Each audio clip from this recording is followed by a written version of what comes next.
السلام عليكم ورحمة الله وبركاته. الحمد لله رب العالمين ولا عقبة للمتقين ولا عدوان إلا على الظالمين. وبعد kumshukuru Allah subhanahu wa ta'ala na kumtakia rehema na amani za ziada bwana mtume Muhammad sallallahu alaihi wasallam.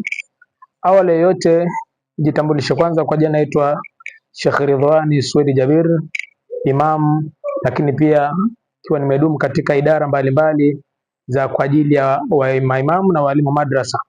Leo napenda nizungumzie kupitia kikao chetu cha leo ambacho ilikuwa ni katika bodi ya kurugenzi na utambulisho na kufahamiana juu ya katibu wetu mkuu ambaye mara zote tumekuwa tukimwandika kuwa tutamdhihirisha kwenu nyinyi kama umma wa Kiislamu.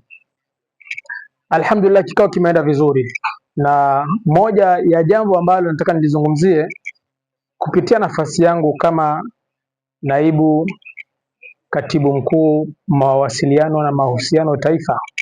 Ndugu zangu Waislamu, ndugu zangu maimamu, ndugu zangu walimu wa madrasa, umoja wa maimamu na walimu madrasa, hili ni neno ambalo vazi lake ni nyinyi wenyewe. Inapotokea mwalimu ukatokea imamu ukawa wewe unasema mimi sio umata, manake wewe ni nani? Wakati wewe ili vazi la neno umata limo ndani yako. Kwa hiyo nakuombeni kupitia umoja wa maimamu na walimu madrasa, ambao umoja huu una vipaumbele ambavyo moja kwa moja vinakulenga wewe imamu, vinakulenga wewe mwalimu madrasa.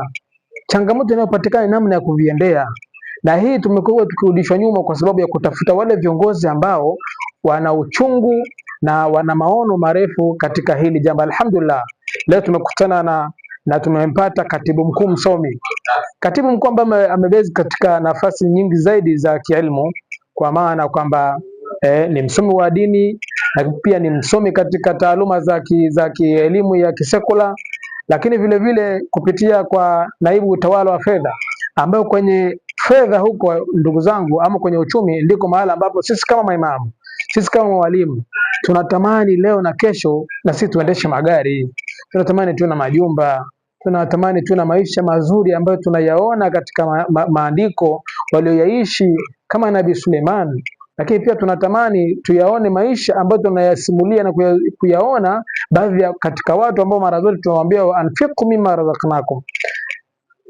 na sisi tu miongoni mwa wale wenye kutoa. Sasa tumekuwa ni watu ambao tunapokea, tunanye kupokea, tunanye kupokea, hatutoi kwa sababu sisi hali zetu ni mtihani. Lakini kupitia kwa uongozi huu, nina imani kupitia ndani ya nchi yetu, nje ya nchi yetu, maimamu tunakwenda kwenye fursa, maimamu tunakwenda kwenye fursa, walimu madrasa tunaondoka kwenye fursa.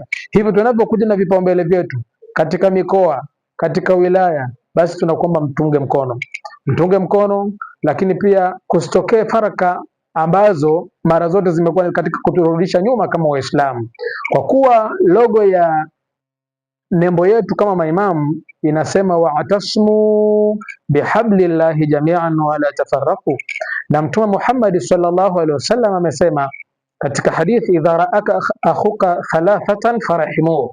Kwa hiyo kulingamana na maneno haya ya aya ya Allah na maneno ya Mtume, lazima tuwe na umoja, na kwenye umoja ndiko tutafanikisha haya. Tumeazimia na tumepania kwa uwezo wake Allah, tunakwenda kupata bima za afya, tunakwenda kupata elimu ya kila mmoja kwa manufaa, tunaenda kupata posho angalau, tunaenda kujinyanyua kiuchumi. Sio hizi majambo ambayo ukitaka msaada mpaka uandike, upite kwa barozi, upite kwa nani. Hapana, zipo njia ambazo tutazitumia nzuri sana, kwa sababu tumekuwa na wasomi tena sasa hivi, ambazo hizo njia ni za kumnusuru imamu. Leo hii tukizungumzia nguzo ya tatu katika nguzo za Uislamu, wa itau zakati, leo hii inatumika vipi? Elimu hii iko wapi? Kupitia umoja wa maimamu na walimu wa Tanzania, tutafanya jitihada Afrika Mashariki na nchi za nje, katika idarati mbalimbali, katika ofisi mbalimbali, kuhakikisha kwamba hizo zaka zinazostahikiwa kutoka huko ziwafikie moja kwa moja maimamu na jamii inayotuzunguka.